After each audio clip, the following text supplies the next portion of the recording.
Good morning.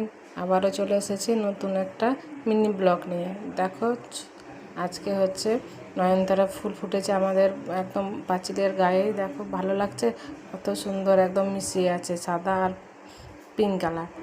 আর এই দেখে পেয়ারা কত হয়েছে আমার গাছের পেয়ারা, পচে পচে পড়ছে, খাওয়ার লোক নাই, বাড়িতে থাকলে যা হয়। আর এই দেখো আজকের হচ্ছে বড় খবর হচ্ছে আমার বাড়িতে হয়েছে সাপ ঢুকেছে। কত বড় সাপ, এই নাম আমি জানি না। আমি যখন বেরোলাম তখন দেখছি একদম আমার পায়ের কাছে, গেটের একদম কাছে। দেখো পালিয়ে গেল, কি ভয়ানক একটা সাপ। সারাদিন গাটা একদম শিউরে উঠছে আমার ওই কথাটা মনে পড়লে।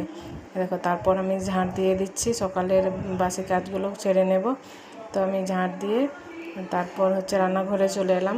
দেখো রান্নাঘরের অবস্থা খুব খারাপ, কালকে রুটি করা হয়েছিল, তো এই সব আমাকে পরিষ্কার করে তারপর আমি রান্না চাপাবো।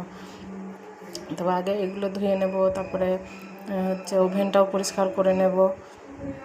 দেখো তো আমার ওভেনটা পরিষ্কার হয়ে গেছে, এবার আমি বাসনগুলো ধুয়ে নেব। বাসনগুলো অনেকগুলো বাসন হয়েছে, প্রত্যেক দিন আর কি যা হয়, একটু নাম আসলে জড়ো হয়ে যায়।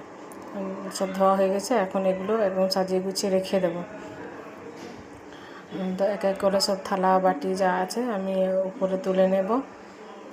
তুলে নেওয়ার পর আমি দেখো ভাত চাপিয়ে দিয়েছি। আমার আগের দিনে ভাত আছে, তো আজকে একটু অল্পই চাপিয়েছি, মানে দুজনা হওয়ার মতন। ঠিক আছে, এবার দেখো চিকেনটাও বার করে দিয়েছি।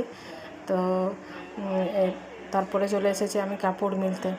প্রত্যেক দিনে যেটা কাজ হয়, এটা হচ্ছে বিকেলের কাজ। বিকেলে আমি কী করছি বলো তো, এটা হচ্ছে একটা গামলা, বড় গামলা টাইপের, সেটাকে আমি রং করব, মানে ফুল গাছ লাগাবো।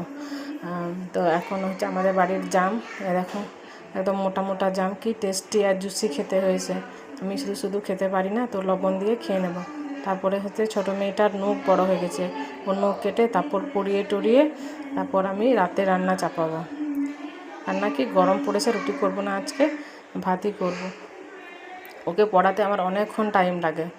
দেখো এবার চাপিয়ে দিয়েছে, ভাত হতে থাক। আর এদিকে হচ্ছে আবার আমার বাসন, সে একই কাজ, কি আর বলবো।